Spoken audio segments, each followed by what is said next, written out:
محمد محمد واجر fridge ہم تمام مومنین کو ولادت باسعادت سرکار امام زمان علیہ السلام بہت بہت مبارک ہو۔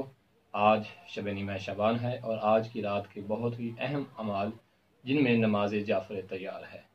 نماز جعفر تیار کا چونکہ طریقہ بہت مشکل ہے، عام فہم لوگوں کو وہ سمجھ نہیں آتا، یا بزرگان بھول جاتے ہیں، یا گنتی کے اعتبار سے خطا ہو جاتی ہے، تو دونوں طریقے ذکر کرتا ہوں، اور انشاءاللہ تعالی امید ہے کہ یہ انتہائی اہم عمل جو ہے یہ آج کی رات آپ تمام احباب ضرور کریں گے اور اپنی خاص دعاؤں میں ہمیں بھی یاد رکھیں گے۔ نماز جعفر تیار 4 رکعت نماز ہے، 2 رکعت کر کے یہ نماز پڑھنی ہے، اور جب پہلی 2 رکعت نماز پڑھنی ہے، 2 رکعت نماز جعفر تیار پڑھتا ہوں یا پڑھتی ہوں قربتاً الی اللہ تعالی۔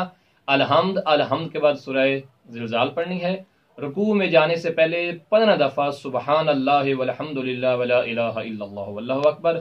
رکوع میں 15 دفعہ 10 دفعہ کہنا ہے سبحان اللہ والحمد للہ ولا الہ الا اللہ واللہ اکبر۔ رکوع سے سر اٹھانا ہے تو 10 دفعہ یہی تسبیح پڑھنی ہے۔ جب سجدے میں جانا ہے تو 10 دفعہ یہی تسبیح پڑھنی ہے سبحان اللہ والحمد للہ ولا الہ الا اللہ واللہ اکبر۔ جب سجدے سے سر اٹھانا ہے تو تب بھی یہی تسبیح پڑھنی ہے۔ دوبارہ پھر جب سجدے میں جانا ہے تو پھر یہی 10 دفعہ تسبیح پڑھنی ہے سبحان اللہ والحمد للہ ولا الہ الا اللہ واللہ اکبر۔ جب 2 سجدے مکمل ہو جائیں تو جب سر اٹھانا ہے تو تب بھی 10 دفعہ یہی تسبیح پڑھنی ہے کہ سبحان اللہ والحمد للہ ولا الہ الا اللہ واللہ اکبر۔ خدا نہ خواستہ اگر کوئی عدد انسان بھول جائے، مثلا رکوع میں 10 دفعہ پڑھنا تھا، میں نے 5 دفعہ پڑھا اور مجھے سجدے میں یاد آیا، یا مجھے رکوع سے پہلے 15 دفعہ پڑھنا تھا، مجھے 10 دفعہ میں نے پڑھا اور 15 دفعہ نہیں پڑھ پایا، جو بھی مسٹیک ہو جائے آنے والے اگلا جو رکن ہوگا اس کے اندر جو ہے وہ پورا کیا جا سکتا ہے۔ اس کے ساتھ ساتھ جو ہے یہ ایک رکعت مکمل ہو جائے گی۔ دوسری رکعت جو ہوگی اس کے اندر جو ہے وہ آپ نے الحمد کے بعد سورہ والعادیات جو ہے وہ تلاوت کرنا ہے، اور اس کے بعد سیم وہی طریقہ کہ رکوع سے پہلے 15 دفعہ اور رکوع کے اندر 10 دفعہ، رکوع کے بعد 10 دفعہ، پھر سجدے میں 10 دفعہ، سجدے کے بعد 10 دفعہ، پھر دوسرے سجدے میں 10 دفعہ، اور 2 سجدے مکمل ہونے کے بعد 10 دفعہ۔ 2 رکعت میں تسبیحات اربع کی تعداد ہو جائے گی 150 مرتبہ۔ پھر 2 رکعت اگلی جو پڑھنی ہے اس کی نیت بھی سیم وہی نیت ہوگی کہ 2 رکعت نماز جعفر تیار پڑھتا ہوں یا پڑھتی ہوں قربتاً الی اللہ تعالی۔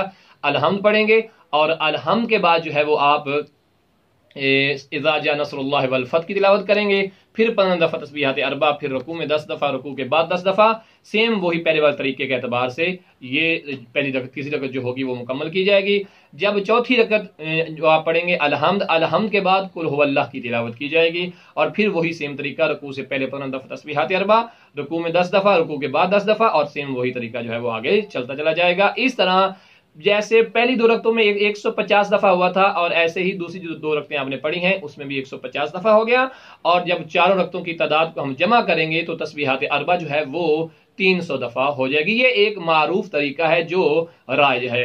انتہائی آسان طریقہ جو نماز جعفر تیار کا ہے وہ یہ ہے کہ آپ جس طرح فجر کی نماز پڑھتے ہیں بے عین ہی ویسے ہی 2 کر کے 4 رکعت نماز جعفر تیار پڑھیں۔ نیت یہی رہے کہ 2 رکعت نماز جعفر تیار پڑھتا ہوں یا پڑھتی ہوں قربتاً الی اللہ تعالی، اور باقی سیم طریقہ جو ہے نماز فجر والا وہی پڑھیں، جو صورت آپ کو آتی ہے اسی کی تلاوت کریں، اور بے شک آپ رکوع سے پہلے 15 دفعہ نہ پڑھیں، رکوع میں 10 دفعہ نہ پڑھیں، بالکل سادی 2 کر کے 4 نماز جعفر تیار پڑھیں۔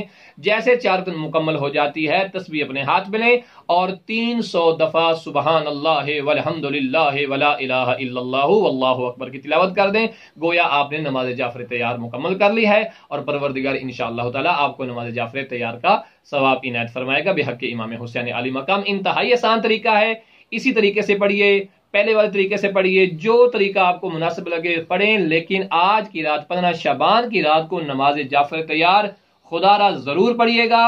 انسان کے جتنے بھی گناہ ہوں گے، روایات میں ہے کہ اگر وہ زمین کے ذرات کے برابر ہوں، پانی کے قطرات کے برابر ہوں، پروردگار اپنی خاص رحمت اور امام زمان علیہ السلام کی ولادت باسعادت کے صدقے وہ تمام گناہ معاف فرما دے گا۔ اپنی دعاؤں میں مرحومین کو یاد رکھیے گا، بندہ گناہگار کو یاد رکھیے گا، میرے والد بزرگوار مرحوم سید سخی حسین کو بھی اپنی خاص دعاؤں میں یاد فرمائیے گا۔ بہت شکریہ، التماس سے دعا، فی امان اللہ۔